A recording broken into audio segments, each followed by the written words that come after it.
Hello guys, good morning to all. It's a fresh start with you. Welcome back to aptitude session. Okay start చేద్దామా? Right, మరిన్ని questions మీ ముందుకు వచ్చాను. So చూడండి, first question based on time space distance train problems, very important model. Okay, train running at a speed of 60 km/h crosses a pole in 9 seconds. Okay, what is the length of the train? Such an easy question. చూడండి, ఇప్పుడు speed is equal to distance by time, మనకు తెలిసిన basic formula. ఇప్పుడు వీళ్ళు length అడుగుతున్నారు అంటే that means distance అనమాట. So distance find out చేయాలంటే స్పీడ్ ఇంటూ టైం, అంతే మన ఆన్సర్ అయిపోయింది. ఓకే, ఇప్పుడు చూడండి, ఇక్కడ స్పీడ్ ఇచ్చారు 60 km/h, ఇక్కడ టైం మాత్రం 9 seconds ఇచ్చారు. అంటే km/hని మనం మీటర్/సెకండ్లోకి ఫస్ట్ కన్వర్ట్ చేసుకోవాలి. ఓకే, 60 km/hని మీటర్/సెకండ్లో కన్వర్ట్ చేయాలంటే 5/18తో మల్టిప్లై చేయాలి. ఓకే, ఒకవేళ మీకు ఇప్పటికీ కన్ఫ్యూజన్ ఉంది అనుకుంటే చూడండి, km/h కదా, కిలోమీటర్ అంటే పెద్దది కదా, నెక్స్ట్ మీటర్/సెకండ్లోకి మార్చాలి, చిన్నది కదా, కాబట్టి 5/18. కొంతమంది కన్ఫ్యూజన్ ఉంటుంది, 18/5 5/18. సో ఈ కన్ఫ్యూజన్స్ వద్దు. km/h, కిలోమీటర్ అంటే పెద్దది, నెక్స్ట్ మీటర్/సెకండ్, మీటర్/సెకండ్ అంటే చిన్నది కదా. సో కాబట్టి ఫస్ట్ 5 చిన్నది కాబట్టి 5/18 వేసుకోండి. Got it? ఓకే, సో ఇది మీటర్/సెకండ్ వచ్చేసింది స్పీడ్. ఇప్పుడు టైం మన దగ్గర ఉంది 9 seconds. ఇప్పుడు మనకు కావాల్సింది ఏంటి? Length of train. Length of train is equal to speed into time. Speed ఎంత? 60 ఇంటూ 5/18 మీటర్/సెకండ్ ఇంటూ టైం. టైం ఎంత? 9 seconds. ఓకే, 9 ఇందులో 2 times 2 30s, 30 into 5 150 meters train length. Okay, option D is correct answer. Got it? Okay, next question based on calendars. Okay, చూడండి, January 1, 2008 Tuesday అయితే what day would lie on Jan 1, 2009? 2009 Jan 1 ఏ రోజు వస్తుంది? ఇప్పుడు జనరల్గా అందరికీ తెలిసింది, నార్మల్గా ఏంటి, 2008 January 1 ట్యూస్డే అయితే నార్మల్గా అంటే ఒక సంవత్సరంలో నెక్స్ట్ ఇయర్ ఏమవుతుంది?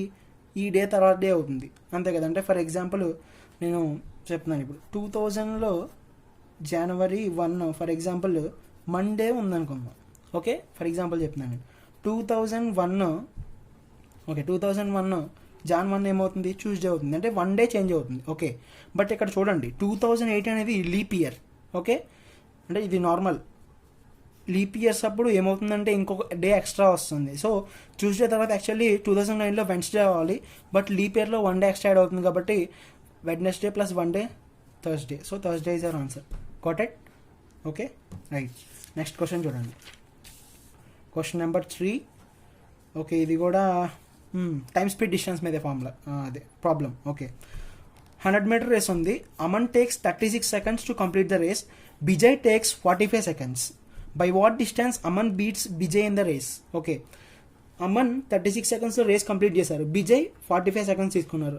అయితే ఎంత డిస్టెన్స్తో బిజయ్ని బీట్ చేశారు అనేది మనం ఫైండ్ అవుట్ చేయాలి. సో ఇప్పుడు ఇద్దరికి టైం గ్యాప్ ఎంతో చూద్దాం. అమన్ 36 secondsలో కంప్లీట్ చేశాడు, బిజయ్ మాత్రం 45 seconds తీసుకున్నారు. ఇద్దరికి డిఫరెన్స్ ఎంత? 9 seconds. 9 secondsలో అతన్ని క్రాస్ చేశాడు. ఓకే, ఇది టైం. ఇప్పుడు మనం ఎంత డిస్టెన్స్తో బీట్ చేశారు బిజయ్ని అనేది మనం ఫైండ్ అవుట్ చేయాలంటే బిజయ్ యొక్క స్పీడ్ తీసుకోవాలి. Distance is equal to speed into time కదా. టైం వచ్చింది, స్పీడ్ ఏంటి అంటే 100/45. ఓకే, డిస్టెన్స్ బై టైం అంటే స్పీడ్ కదా, 100/45 ఇంటూ ఇక్కడ ఈ టైం 9 5 45, 520 is 100. సో 20 meters ఇంత డిస్టెన్స్తో అతను బీట్ చేశాడు. Got it? That's it. Okay, next question చూద్దాం. Question based on permutations and combinations. Okay, చూడండి, 6 men ఉన్నారు, 4 women ఉన్నారు. అయితే మనం 4 members సెలెక్ట్ చేయాలి.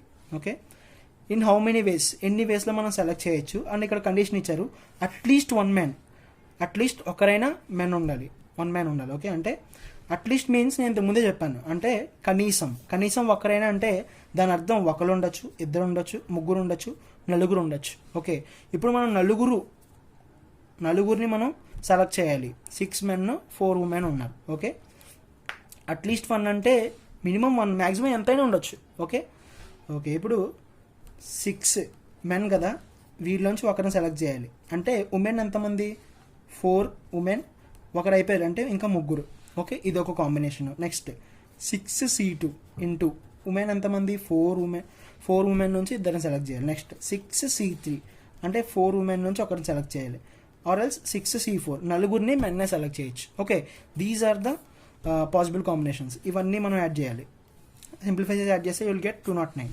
ఓకే, సింప్లిఫై ఇట్ ఆల్రెడీ నేను మీకు టెక్నిక్ చెప్పాను ప్రీవియస్ క్లాసెస్లో. ఓకే రైట్, నెక్స్ట్ క్వశ్చన్ చూడండి, 5th question. Okay, question based on time speed distance, మళ్ళీ train problem. Okay, 180 meter long train is running at 54 km/h. How much time will it take to cross a platform of 120 meter long? So ఒక train ఎంతది, 180 meter train ఉంది and platform ఉంది. Platform ఎంత, 120 meter platform అని for example ఇక్కడ ఉంది అనుకుందాం, 120 meter platform ఉంది. అయితే ఇది ఎంత స్పీడ్తో వెళ్తుందో ఇచ్చారు, 54 kmph. ఇంత స్పీడ్తో వెళ్తున్న ట్రైను ఈ ప్లాట్ఫామ్ని క్రాస్ చేయడానికి ఎంత టైం పడుతుంది అనేది వాళ్ళ question. Okay, normal basic formula, speed is equal to distance by time. Time find out చేయాలి, డిస్టెన్స్ బై స్పీడ్. బట్ ఇక్కడ అబ్జర్వ్ చేయండి మీరు, ఇక్కడ ఏంటంటే ఈ డిస్టెన్స్లో మనం length of the train plus length of the platform రెండు మనం యాడ్ చేయాలి. ఓకే, అండ్ ఇక్కడ ఇంకొకటి మీరు అబ్జర్వ్ చేయాల్సింది ఏంటి అంటే ఇక్కడ మీటర్స్లో ఇచ్చారు డిస్టెన్స్, బట్ మనకి ఇక్కడ స్పీడ్ చూడండి km/hలో ఇచ్చారు. సో ఫస్ట్ మనం దాన్ని మీటర్/సెకండ్లోకి మార్చాలి. ఇందాక చెప్పాను నేను 54 × 5/18, 18 3s 54, 3 5s 15. ఓకే, అంటే 15 meter/second ఇది స్పీడ్. ఓకే, సో మన time is equal to distance ఎంత, రెండు యాడ్ చేయాలని చెప్పాను కదా, train length plus platform length రెండు కలిపితే మన లెంత్ ఇక్కడ అంటే 180 + 120 డివైడెడ్ బై 15. ఓకే, 180 + 120 300, 300/15, 15 2s అంటే 20. సో 20 seconds పడుతుంది. That is our answer. Okay right, next question చూడండి. ఓకే, ఒక కస్టమర్ ఉన్నారు, అతను $600 ఇచ్చారు కన్స్ట్రక్షన్ వర్క్ కోసం. ఓకే, అందులో 3/5 of total amount was spent on purchase of materials.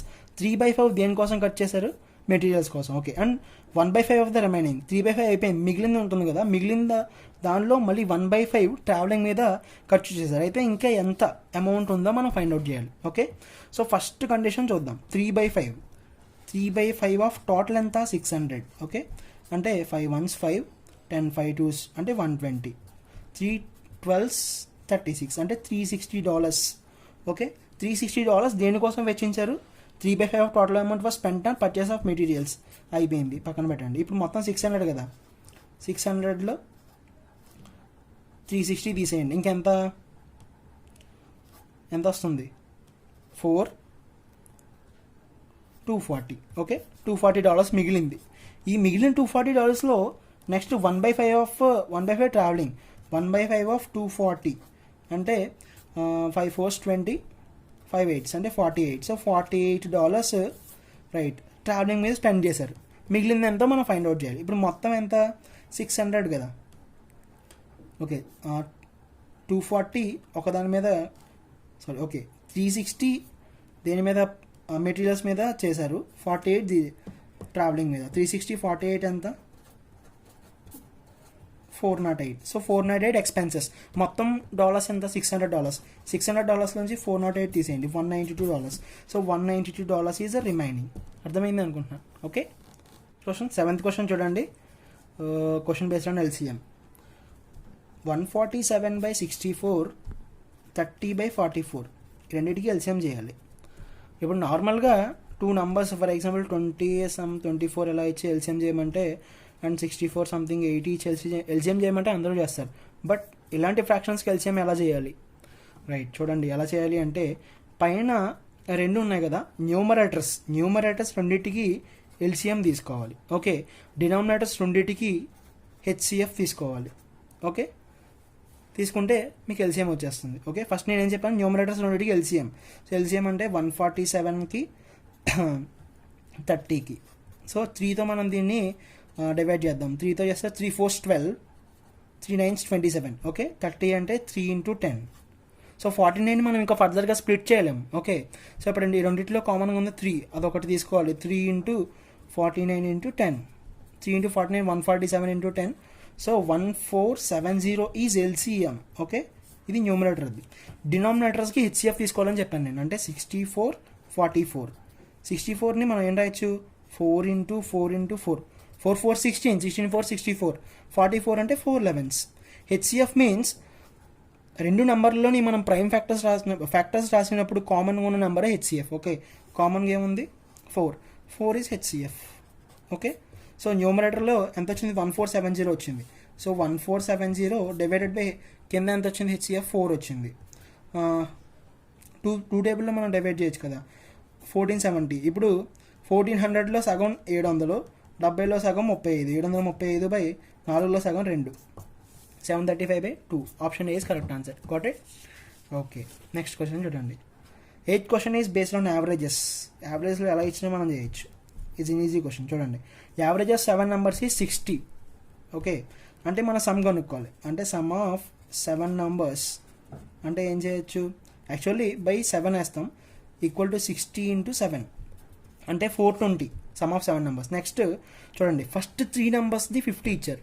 First 3 numbers అంటే సమ్ ఆఫ్ ఫస్ట్ 3 numbers ఎంత ఇచ్చారు? 50 ఇచ్చారు. అంటే 3 × 50 150. ఓకే, అలా ఉంచండి. నెక్స్ట్ లాస్ట్ 3 ఇచ్చారు. లాస్ట్ 3 70. అంటే some of last 3 numbers some ఎంత అవుతుంది? 70. యావరేజ్ అంటే 70 × 3 అంటే 210.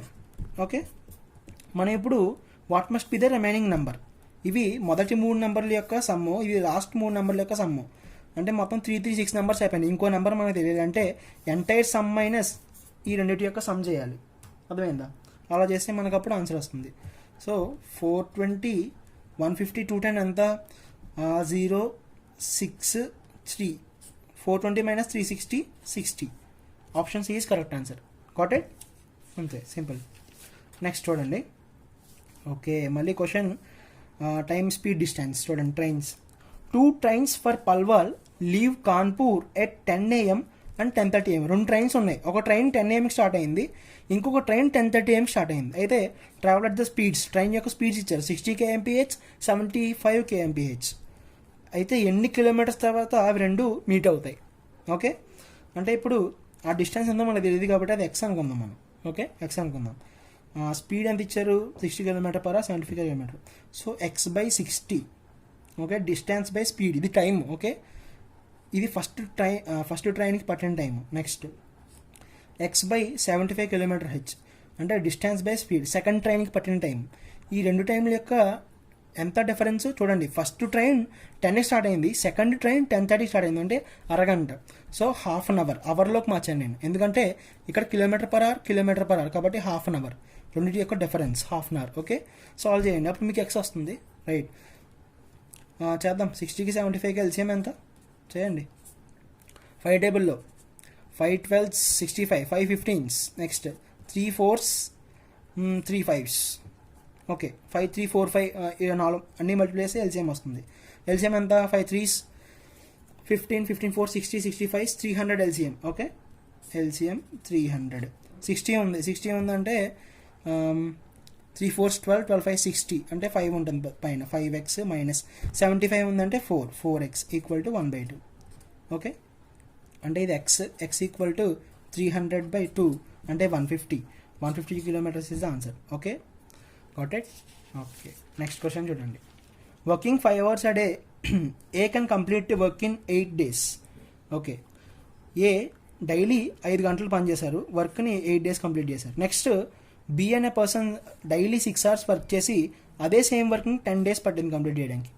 ఓకే, అయితే working 8 hours a day they can jointly complete the work in how many days? ఎన్ని డేస్ పడుతుంది వాళ్ళు కంప్లీట్ చేయడానికి? మీరు జనరల్గా ఆలోచించండి. ఏ అనే వ్యక్తి 8 days తీసుకున్నాడు, రోజుకి 5 hours వర్క్ చేశాడు. నెక్స్ట్ వర్కింగ్ 6 hours, ఇతను 6 hours వర్క్ చేశారు, సేమ్ వర్క్ని 10 daysలో చేశారు. Okay, right. మనం ఇప్పుడు ఏం చేయాలంటే ఒక్కొక్క రోజుకి 5 గంటలు కదా, 5 × 8 మొత్తం 40 గంటలు. ఏ 40 hours తీసుకున్నాడు. నెక్స్ట్ బి 6 గంటలు కదా, రోజుకి 6 గంటలు. ఎన్ని రోజులు పనిచేశారు? 10 రోజులు, 60 గంటలు పనిచేశాడు అతను. ఓకే, ఇప్పుడు ఇద్దరు కలిసి పనిచేస్తుంది ఎన్ని రోజుల్లో మనం కనుక్కోవాలి. ఓకే, అంటే 1/40 + 1/60 తీసుకుందాం. అంటే గంటకి ఎంత పని చేశారు? 1/40. గంటకి ఎంత పని చేశారు? 1/60. రెండింటిని మనం చేసామనుకో, 60కి 40కి ఎల్సిఎం తీసుకోండి. ఎంత? 10 6 10 4 సార్, అంతే కదా. 2 3s 2 2s అంటే 120 ఎల్సిఎం. 120 అంటే పైన 3 వస్తుంది, 2 వస్తుంది. 5/120 అంటే 1/24. ఇది 1 hourకి. రివర్స్ చేసాం అనుకో 24 అవర్స్. సో 24 అవర్స్ పడుతుంది ఇద్దరు కలిసి పని చేస్తే. బట్ మనకి డేస్లో కావాలి కదా.